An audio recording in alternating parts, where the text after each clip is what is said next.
Hello dear students, today we are going to learn about cotton fibers. So cotton एक soft fibre होता है जो कि balls के फॉर्म में ऑब्टेन होता है कॉटन प्लांट से, है ना। कॉटन एक श्रब है जो कि ब्लैक सॉइल में ग्रो करता है और उसे वार्म क्लाइमेट चाहिए होता है ग्रो करने के लिए। कॉटन प्लांट को 50 से 80 सेंटीमीटर तक का रेनफॉल चाहिए और उसके लिए जो एवरेज टेम्परेचर है वो 25 डिग्री सेल्सियस होना चाहिए। ओके, अब इसका कल्टीवेशन हम देखते हैं। तो कॉटन जो है वो मार्च से नवंबर के बीच में कल्टीवेट किया जाता है। इसके सीड्स को अर्ली स्प्रिंग में ही यानी कि फरवरी मार्च के मंथ में ही सो कर दिया जाता है। ठीक है, जब कॉटन प्लांट जब ग्रो करता है तो वो लेमन के साइज़ का फ्रूट बियर करता है जिसे कॉटन बोल्स कहा जाता है। ठीक है, इस तरीके का होता है जिसे आप देख पा रहे हैं फिगर में। ठीक है, जब ये बोल्स मैच्योर होते हैं तो वो बर्स्ट ओपन होते हैं और जो अंदर में फाइबर और सीड्स है वो बाहर एक्सपोज हो जाते हैं। सन के हीट से ये जो फाइबर है वो फ्लफ़ी हो जाता है। ठीक है, और फिर हार्वेस्टिंग के समय इन कॉटन फाइबर्स को हैंड पिक कर लिया जाता है। कॉटन का जो कल्टीवेशन है वो चाइना में सबसे ज़्यादा किया जाता है, फिर ब्राज़ील, इजिप्ट, मेक्सिको, सूडान और इंडिया में किया जाता है। अगर हम स्टेट वाइज इंडिया का देखें तो इंडिया में महाराष्ट्र, गुजरात, आंध्र प्रदेश और पंजाब में इसका कल्टीवेशन किया जाता है। ओके, नाउ अब हम देखते हैं प्रोसेस कैसे कॉटन फैब्रिक से कॉटन फाइबर्स बनाए जाते हैं। तो देखिए, सबसे पहले जो स्टेप है वो है जिनिंग। तो प्लांट से जो हमने कॉटन फाइबर्स ऑब्टेन की तो उसमें साथ में क्या आ जाते हैं, उसके सीड्स भी आ जाते हैं। तो सीड्स के को अलग करने के प्रोसेस को ही क्या कहा जाता है, जिनिंग कहा जाता है। इसे हम हाथ से भी कर सकते हैं या फिर एक मशीन आता है रोलर जिन, इसके हेल्प से भी कर सकते हैं।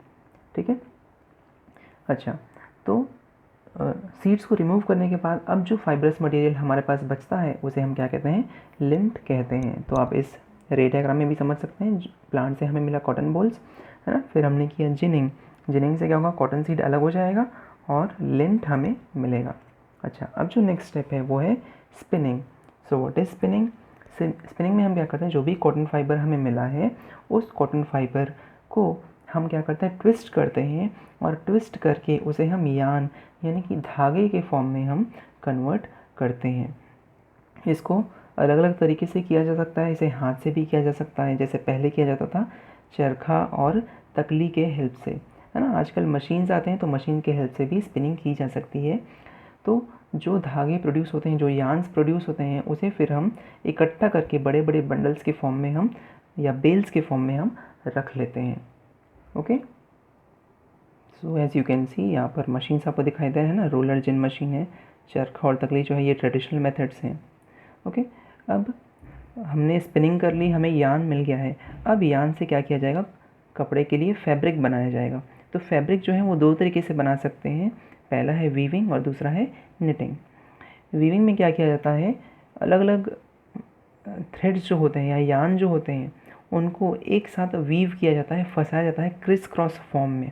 इसको हैंडलूम से भी किया जा सकता है या जो मशीन से चलने वाले जो पावर लूम है उसके हेल्प से भी किया जा सकता है।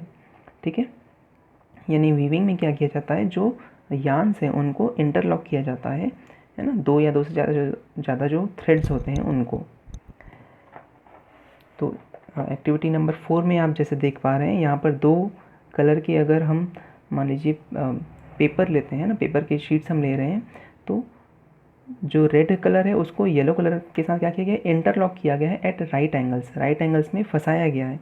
तो जैसे यहाँ पर पेपर के शीट्स को ऐसे फंसाया गया है, इसी तरीके से वीविंग करते समय जो कॉटन के यान्स हैं उनको फंसाया जाता है।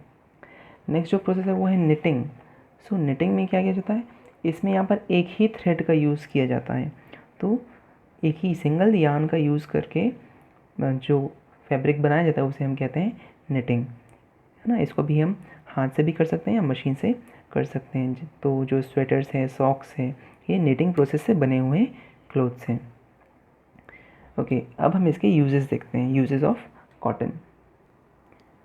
सो कॉटन का यूज़ वैरायटी ऑफ क्लोथ्स बनाने के लिए किया जाता है, जैसे कि शर्ट्स है, बेडशीट्स है, साड़ीज़ हैं, बैग्स हैं, है ना। दूसरा, जो कॉटन होता है वो कैसा होता है, पोरस होता है, उसके बीच में क्या होता है, पोर्स होते हैं, यानी कि उसकी एब्जॉर्बिंग कैपेसिटी ज़्यादा होती है। और इसीलिए कॉटन के बने हुए कपड़े हम पहनते हैं समर्स में, ताकि जो बॉडी का जो स्वेट है वो ये ईजिली एब्जॉर्ब कर सकें और हमें कूल रख सकें समर सीज़न में। ठीक है। एक और एडवांटेज है कॉटन का, वो क्या है कि इसे हम दूसरे फाइबर के साथ मिक्स करके भी और भी अच्छे क्वालिटीज़ हम ऑब्टेन कर सकते हैं, है ना। तो जैसे कि रेयॉन है या पॉली कॉटन है, वो हम कॉटन की हेल्प से बना सकते हैं। नाउ स्टूडेंट्स, जो नेक्स्ट टॉपिक है जूट, वो हम नेक्स्ट क्लास में स्टडी करेंगे।